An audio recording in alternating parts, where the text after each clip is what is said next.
Cam, good morning. Yeah, how you doing? Doing well. We enjoy talking to you obviously every week, but I feel like it's better steez, if you will, after a win. So I feel like it's always better steez. How you feeling this Yeah, morning? Thanks for getting doing up early. good. Yeah. Are you Yeah, guys? yeah. What are you guys restricted to? Are you guys restricted to the hotel, or are you allowed to leave the hotel? What's the situation out there? We're pretty much restricted, but at the same time, we know, we came out here for business, and we want to take care of that first. And Coach made that loud and clear, and just want to make sure everybody's focused and staying on as close of a routine as we possibly can. And you see guys still doing, what they typically do on a given week. From watching film to preparing to meeting with coaches and things like that. So that's pretty much where all our energy is going right now. And hopefully, we can get the ball back rolling, here Thursday. Well, you got the first part of that business done on Sunday, and that this has been a team that has struggled when it comes to putting points up in the first half. What did you feel was different when it came to that this week? Because you got off to a real good start with that first drive. Yeah, that's been kind of our MO that we want to kind of stick with. And there's been games that we've started fast and just kind of fizzled off and doing things like I think for us as a whole, with our offense going down there to score fast, our defense giving us an opportunity to go back on the field with the lead, puts a lot of stress and tension on the opposing team. And, we feel as if we know, that here moving forward, we're going to need more of that. And that's what we're planning on doing. You're playing in a region where beating the Chargers 45-0 isn't good enough. So the discussion this week has been with regard to you and throwing the football and 69 yards in that game.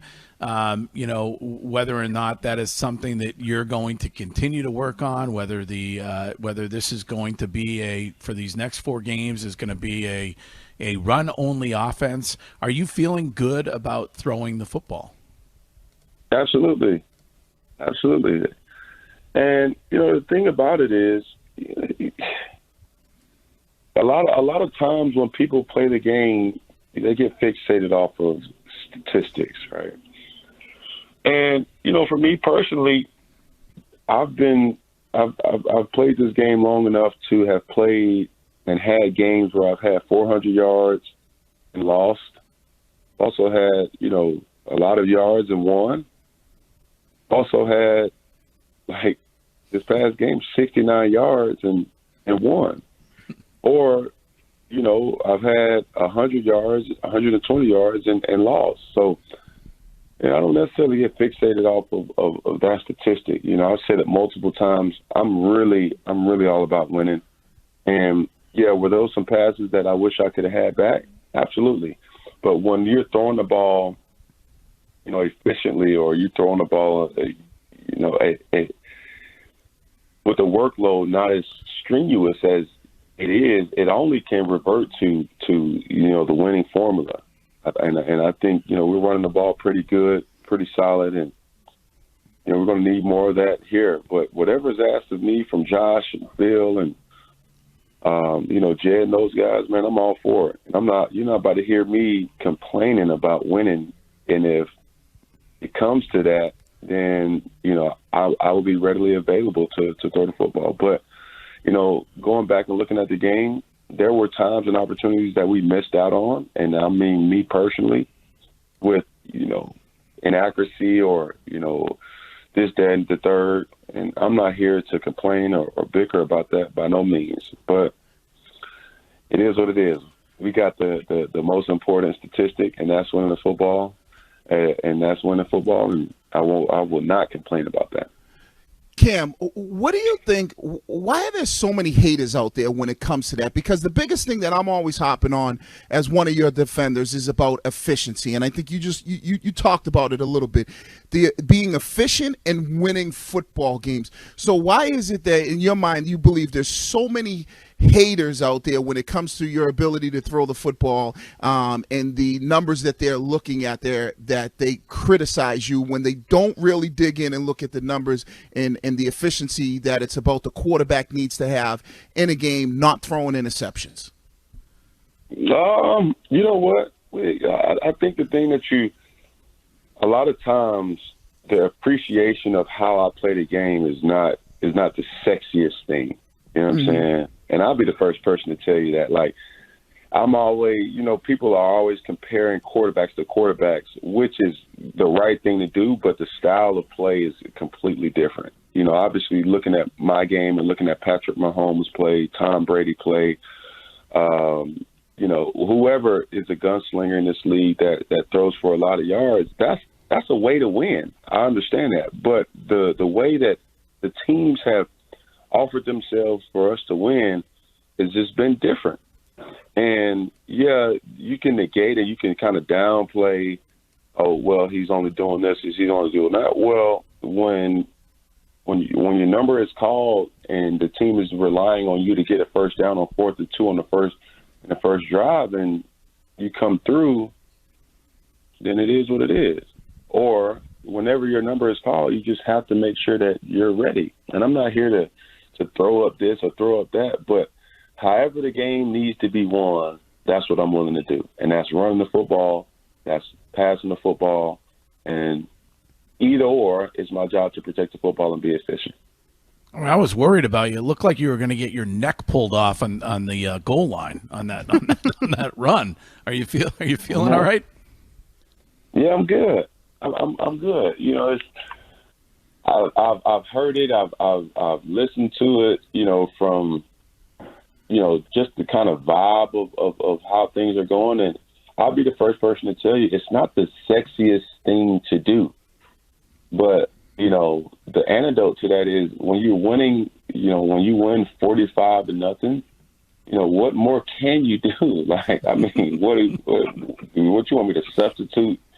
The score for personal benefit. I mean, something's confusing about that. And here for me, like I said, I will reinstate it. It's not the sexiest thing to see a quarterback throw for 69 yards or rush for how many yards, but I think one thing that we did do as an offense is we had situational football that we hit home on, scoring right before the half, getting really a 2-for-1 with the blocked field goal, being the first person, being the first unit to score to open the game up. And then not only that, we wanted to be the first unit to score in the second half. And I think we hit home on all those. We were pretty efficient on third downs. We were pretty efficient on fourth downs. And, that's what you pretty much go into the game and want and need to do in order to win. Being that guy who's played this game for a long time, what would you give Jarrett Stidham on a when it comes to a grade? Oh man, I'm so proud of Stid, man. And we had pretty much a chat yesterday in the QB room, and honestly, his growth and his development is something that really caught my attention, because I don't know. I've known him enough to know I don't know if he makes that throw or being able to stand in that pocket, a murky pocket, for what it was, and to fire an absolute strike, to gun show. After the first play he was in, he got hit and was down on the ground, and for him to bounce back from that it just speaks volume of his growth. And I'm always an opponent of winning football, and just to see him grow is something that I'm extremely pleased about. Another guy around here who's taken some heat is N'Keal Harry, and I'm sure that from your perspective, you've been somebody who's, I think, kind of taken him under your wing and been a leader with him. How great was for him was that touchdown? No, it was good. It's good for his confidence. It's good for everybody to see him make that type of play. and he made it, and a contested catch, and that was something we went over all week in practice. And everybody's just playing the type of ball we need them to play. And as the schedule kind of thickens or the plot thickens, during the season, we're going to need everybody's best foot forward, and understand that we got to stay extremely strict to the keys to victory here moving forward. Cam, one of the things that we talked about here, and being in a locker room before, it's about leadership and how guys play around certain guys. And I think Damian Harris talked about one of your leaderships and the way you run the football, and sometimes you just put your head down and you really go. And I think he had said that that's something that really is something that the rest of the team sees, and it brings that energy. I know it's kind of really hard to say what led you to, having that type of leadership style where you're a little bit more kind of like, open arms. It seems like you're cool with everybody, and it's more about the smile and embracing people than yelling and screaming at them and, kind of, ruling with an iron fist. What kind of led you to that type of leadership style that you have? Energy. That's all it is. Mm-hmm. I believe in energy. I believe in good vibes. I believe in understanding. I believe in communication. I believe that you cannot treat, talk, or even lead a person the same way.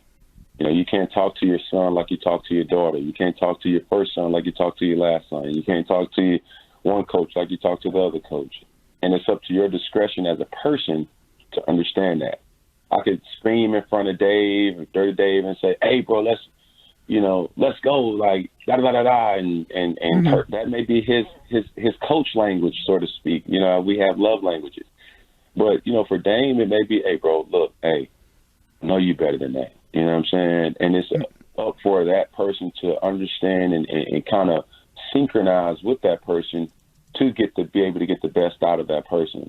And I just pray for discretion each and every day, and I'm big on, divine intervention and being able to tap into, people's side that they listen, because the last thing you want to do is try to lead a person and it's going in one ear and not the other. And for me, I just know what my responsibility is on this team, and I'm just going to keep trying to do that as best as I possibly can. Speaking of leading by example, I believe your pal Megamind saw you instructing some in the art of dabbing. Yes. Yes. Megamind, you were curious about whether Cam had taught others in the organization to dab. Is that correct? Yeah, I was wondering, Bill or Steve or any of the guys on the staff, Josh, that you've Ernie been... Adams. Oh, Ernie Adams would be a great dabber. Jonathan Kraft, maybe. Oh God. Let's just say we're starting with baby steps, and we're going to see where it leads us. And then teach him the Euro and the gritty. Hit the gritty next. I'm looking for a gritty, man. Oh, boy. Okay. Hey, Cam, I know a lot of athletes thrive on routine, especially when it comes to game day stuff. What's a standard game day meal for Cam Newton? Eggs, spinach. That's probably one of the few days where I incorporate eggs for the protein. Mm-hmm. Obviously vegan, but everything is kind of sourced for, trying to get your body to be at its peak performance come game day or game time. Like I said, I'm so big into, tapping into a visualization side, meditation, lucid dreaming. It is, and trying to manifest certain things. So I like it. You kind of got to tap into that side, man, and see yourself winning. And if you know that side of you, then nothing else can pretty much affect you. It's just up to you to kind of paint your own picture on your canvas. See, my problem is I do lucid dreaming and I see a ribeye with béarnaise sauce. No. Well, it is what it is. Are you cooking it? Is somebody cooking it? Or he's not cooking it, Cam. Chef? Yeah, no, I'm not cooking He's it. not I'm cooking. definitely. It would be rare if I ordered it. I mean, it's going to be rare. But I was. What did Bosa say to you after that low hit? That's what I wanted to know. Bosa and Lil Mike, had some type of feud. I don't know, was it because of the schools that they went to, and I was just in the middle of it. One of them went to Ohio State, and the other one went to Michigan, and they were just, I don't know. I was just happy that we got the penalty, and I know he didn't mean any bad intentions. It's just the play happened the way it happened, and it is what it is. So you look at this Rams team. They're pretty good when it comes to the run defense. Do you look at that and say, all right, from a throwing the ball perspective, we're gonna have to look at that this week? You don't just go into a game and just say you're gonna rip it off, 40 and 50 times, and that's just I think that's the way that they want you to kind of play. And, for me, I'm just going to pretty much execute the game plan that Josh kind of creates and the offensive staff and make sure that I'm on my A game with number one, protecting the football and being as efficient as I possibly can. One of the things that I think a lot of people on the outside, looking in, talk about is, when you talk about Josh McDaniels and setting up the game plan and the flow of the game, whether it's one of those games where, hey, you got to go out there and you got to throw the ball like you did in Seattle or even against the Texans, or is it a game where you're running a little bit more? What are some of the things that Josh talks about as far as preparing a game plan to what, direction this game plan might go? And I understand the game has to create the direction, but leading up into it, what are some of the things that he maybe talks about when you're talking about certain defenses that you're going to be playing against? Well, he does a great job with explaining and having everybody on the same page. And, as it's a saying, that you understand what the play caller's purpose is. So the reason why he's calling this play is because of, or the reason why you have to check out of a play is because of, and whatever that reason may be. And, Josh is great when it comes to that. And, for everybody, not only just at the quarterback position, but the receiver position, being on the offensive line, as well as the running backs, everybody's pretty much in tune and in sync of knowing why you're checking this because of certain this or a certain that.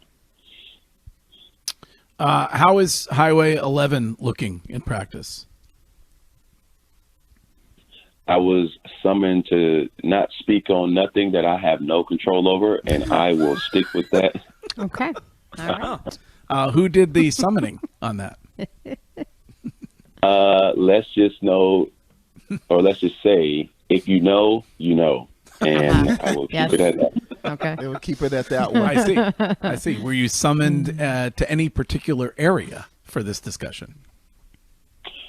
Let's just say it got through and it hit home. I understand. Let me ask something that's not related to football, and maybe that will be okay with them.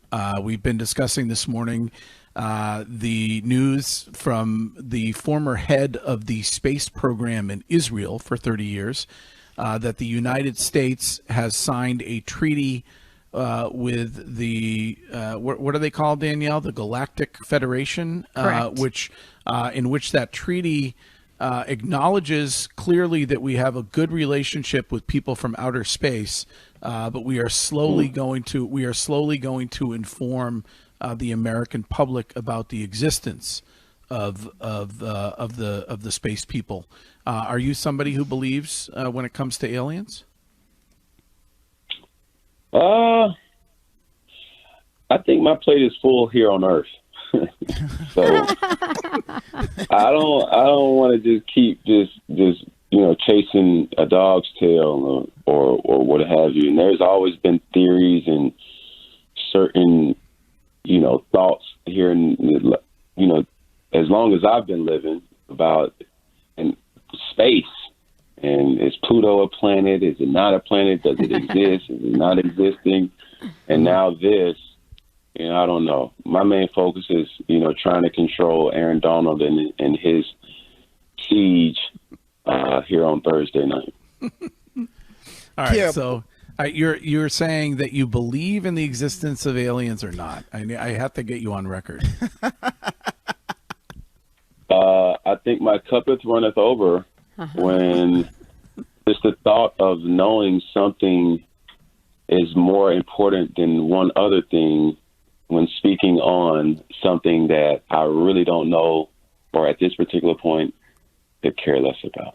Okay. All right. Okay. So it's only the AT aliens. It's only Andre 3000 and Big Boy. Outcast, you already know Yeah. what it is. So one of the things, you talk about, you can't talk about Highway 11. I understand that, but the other thing that I kind of see a little bit is the relationship that you've created with Demare Bird and Jacoby Myers over these, past several weeks. What are some of the things that led you to obviously having that connection with both of those players? What are some of the things that they do well that really helps you when you're making your decisions on what, sometimes fitting balls into tighter coverages and those type of things? Yeah, man, they've just been great in their maturation as players. I know it's been their I guess role on this team has risen, because of not having a staple in the offense for so many years in Julian. And, those guys didn't blink for a moment and really, took it upon themselves as a challenge. I know Jacoby, as well as, Bird, has really grown as a player. And, the moment hasn't been too big for them. I think we've seen, great games where, here you have a career day out of Bird in the Texans game, as well as the career day out of, Jacoby in the Jets game. And, as this season goes, it's a different guy that's going to come to the forefront that you never know. I mean, I don't know if he even imagined the type of game he could have had in Gunner, which was an absolute day. And, no matter what it is, and as a coach once said to me, the moment can never be too big for you to make a play, no matter who you are. And, here moving forward, we're just going to need that same type of speed, so to speak, and make sure that everybody's here ready to go. All right. Well, we're going to let you get to your eggs and spinach or go back to bed, whatever you're doing. But we appreciate you taking the call, and we're looking forward to Thursday. Yes, sir. I appreciate you guys. You guys have a great week.